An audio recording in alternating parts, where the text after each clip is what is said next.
Ya, terus terang saya bilang kalau masalah kesejahteraan mungkin jauh dari harapan seperti yang kita lihat saat ini. Ya, rata-rata anggota kami hanya bergaji.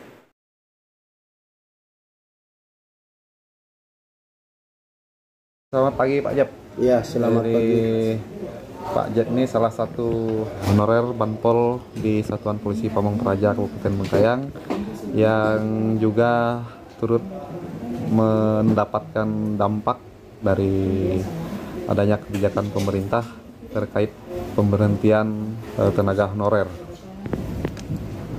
Ya, baik. Terima kasih atas waktu dan kesempatan yang sudah meliput ataupun ya mempublikasikan hal ini. Pertama-tama perlu kami jelaskan dulu bahwa di Satuan Polisi Pamong Praja Kabupaten Bengkayang ini ada 139 orang bantuan polisi Pamong Praja yang direkrut pada tahun 2010, TMT-nya 2011 sampai sekarang. Jadi memang pada saat ini seluruh Indonesia Banpol PP lagi gencar-gencarnya untuk menyelamatkan diri, dalam arti ingin memperjuangkan nasibnya agar pemerintah bisa mengangkatnya seperti para kawan-kawan yang lain, baik guru, tenaga kesehatan. Jadi untuk khususnya Kabupaten Bengkayang, sekali lagi saya jelaskan bahwa jumlah keseluruhan 139 orang. Kita Banpol PP Indonesia sudah membentuk forum yang namanya Forum Komunikasi Bantuan Polisi Pamong Praja Nusantara. Nah, dari forum itu sudah terbentuk, maka sudah terbentuk juga forum FKBPPN Provinsi Kalimantan Barat dan FKBPPN juga untuk Kabupaten Kota. Khususnya kita Kabupaten Bengkayang sudah terbentuk kepengurusannya. Untuk sementara ya yang bisa kita usulkan ke sana yaitu tentang Banpol PP agar bisa Kemendagri dan Kemenpan RB bisa Banpol PP ini seluruh Indonesia diangkat jadi pegawai negeri sipil. Harapan kami kepada pemerintah, tolong jangan hanya memerlukan tenaga kami pada saat kami diperlukan, tapi tolong juga perjuangkan kami dalam kami agar kami bisa dimanusiakan seperti manusia biasa juga, seperti manusia yang lain juga. Jadi pusat.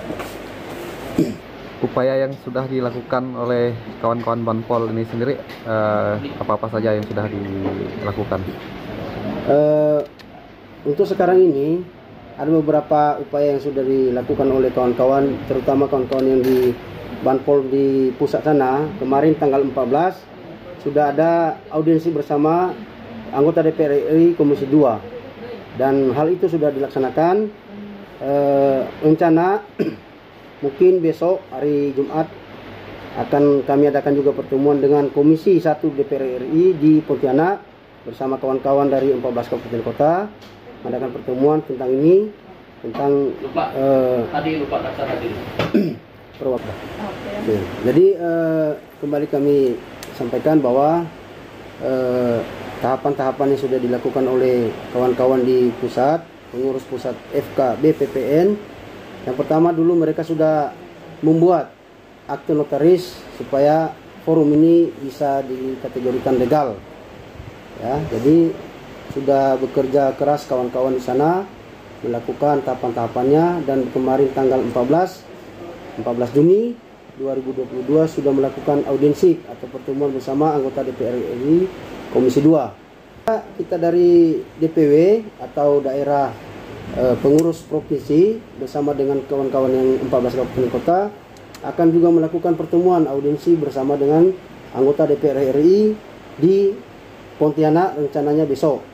Ya, jadi harapan kita semua sama dan tujuan kita sama, memperjuangkan nasib Banpol ini agar pemerintah bisa mengangkat Banpol PP ini untuk menjadi PNS.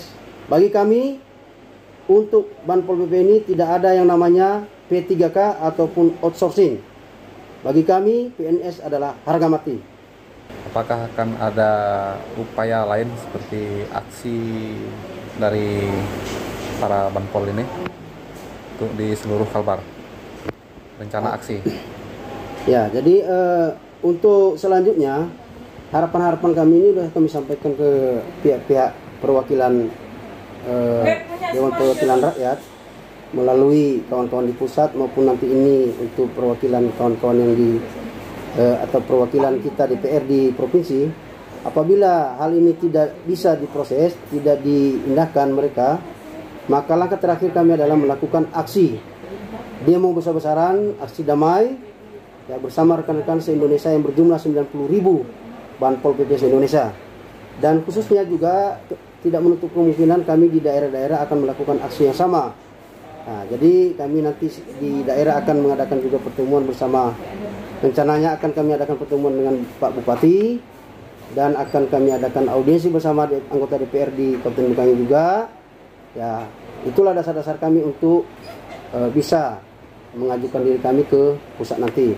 Dan sekali lagi kami sampaikan bahwa setiap daerah diwajibkan melakukan aksi demo damai, dalam arti menuntut hak-haknya untuk diangkat menjadi pegawai negeri sipil. Seperti itu. Kapan nih rencananya? Kira-kira? Untuk kita di Kabupaten Bengkayang khususnya, kita masih belum bisa melakukan aksi itu karena kita punya beberapa tahapan. Yang pertama, kita masih menunggu SK kepengurusan dari pusat, yang mana pusat masih juga belum menerbitkan SK, ya, karena kendalanya di bagian pembuatan akta notaris di Kemenkumham, ya. Jadi kita masih menunggu SK kepengurusan setiap provinsi maupun daerah kabupaten kota. Habis itu ADART juga kita menunggu di sana. Setelah itu nanti baru kita buatkan kepengurusan resmi di daerah. Dalam arti nanti agar supaya legalitas kita di kabupaten ini bisa dikatakan resmi, setelah kita mendapatkan SK kepengurusan dan ADART pusat, maka kita buat laporan ke pihak, salah satunya yang pertama Polres. Nanti kita buat laporan ke Polres Bengkayang bahwa adanya komunitas Forum Banpol PP di Kabupaten Bengkayang. Setelah itu nanti ke Kejaksaan juga kita buat laporan di sana, di mana laporan ini penting apabila suatu saat kita melakukan gerakan, mereka sudah mengetahui terlebih dahulu. Setelah itu nanti kita akan menghadap dengan pimpinan Kasat juga, Kasat di Kabupaten ini, agar beliau juga bisa merestui dan bisa istilahnya mendukung kami dalam hal-hal aksi ke depan. Baru nanti kami akan melakukan audiensi dengan Bupati dan anggota DPR. Itu bisa dijelaskan juga kenapa Banpol ini maunya harus diangkat sebagai PNS atau PNS.